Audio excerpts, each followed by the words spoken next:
سعودی عرب کا بادشاہ جب دوسرے ملکوں کا وزٹ کرتا ہے تو وہ ٹاٹ باٹ میں دوسرے بادشاہوں کو پیچھے چھوڑ دیتا ہے۔ شاہ سلمان ایک بار انڈونیشیا کے دورے پر گئے تو ان کا پروٹوکول دیکھ کر دنیا حیران رہ گئی۔ زد ٹی وی کی ویڈیوز میں آپ سب کو ایک بار پھر سے خوش آمدید۔ 2017 میں شاہ سلمان نے انڈونیشیا کا دورہ کیا۔ یہ کسی بھی سعودی بادشاہ کی طرف سے نصف صدی کے بعد انڈونیشیا کا پہلا دورہ تھا۔ اس وزٹ کے دوران ان کے ساتھ 450 ٹن سے زائد سامان انڈونیشیا پہنچایا گیا۔ یہ سامان کتنا ہے اس کا اندازہ آپ اس بات سے لگا سکتے ہیں۔ ایک افریقی ہاتھی زمین پر سب سے بھاری جانور ہے۔ شاہ سلمان کا سامان 70 افریقی ہاتھیوں سے بھی زیادہ تھا۔ کنگ سلمان کے اس سامان کو 7 طیاروں سے انڈونیشیا پہنچایا گیا۔ ان میں 6 مسافر طیارے جبکہ ایک C-130 طیارہ شامل تھا۔ بادشاہ کی طرف سے اس دورے میں 650 افراد ایسے تھے جو صرف خدمت پر مامور تھے۔ کے قافلے میں 1500 لوگ خدمت گزاروں کے علاوہ تھے۔ ان میں 10 وزراء، 800 مختلف ڈیلیگیشنز اور 25 شہزادے شامل تھے۔ شاہ سلمان کے اس قافلے کو انڈونیشیا پہنچانے کے لیے 36 طیارے استعمال کیے گئے تھے۔ ان کے سامان میں ایک بڑی لیموزین، 2 مرسیڈیز S-100 اور اس کے ساتھ ساتھ بجلی سے چلنے والے 2 آٹومیٹک سیڑھیاں تھیں۔ یہ اپنے ساتھ سیکورٹی کے لیے 100 بندے لائے تھے۔ انڈونیشیا کی حکومت نے ان کے اس دورے کے پیش نظر دارالحکومت جکارتا میں 10,000 سے زائد پولیس اہلکاروں کو تعینات کیا تھا۔ جب شاہ سلمان کا طیارہ انڈونیشیا لینڈ کیا، ان کے طیارے کے ساتھ بجلی سے چلنے والی ایک سیڑھی لگا دی گئی۔ جب کنگ سلمان سیڑھی پر کھڑے ہو گئے تو سیڑھی خود بخود انہیں نیچے لے آئی۔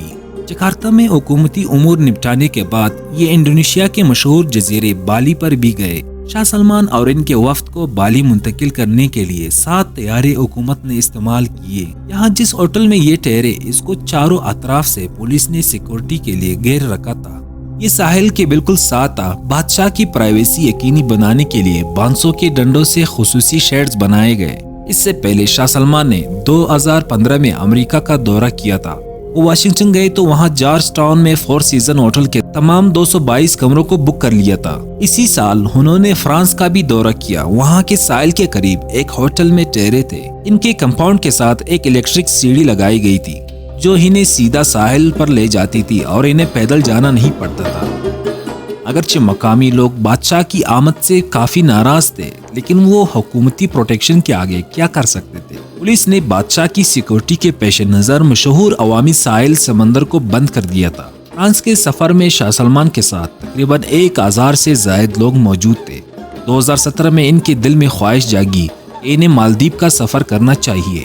جناب ان کی سفر کی تیاریاں بھی شروع ہو گئی۔ ان کے آمد سے پہلے ہی ان کی سپر لگژری یاٹ وہاں پہنچا دی گئی جس کی مالیت تقریباً $300 ملین کے قریب ہے۔ شاہ سلمان کے اس یاٹ میں تقریباً 34 بیڈ رومز ہیں۔ تمام تر انتظامات مکمل ہونے کے بعد آخری لمحات میں شاہ سلمان نے اپنا مالدیپ کا یہ دورہ ملتوی کر دیا اور اس طرح جو اربوں روپے وہاں جانے سے پہلے ہی سعودی حکام نے خرچ کر دیے تھے وہ ضائع ہو گئے۔ لگژری سفر کے معاملے میں ان کا بیٹا شہزادہ محمد بن سلمان بھی پیچھے نہیں۔ سعودی عرب کے ولی عہد وزیر اعظم محمد بن سلمان جب بیرون ملک کا سفر کرتے ہیں تو ان کا پروٹوکول بھی دیکھنے سے تعلق رکھتا ہے۔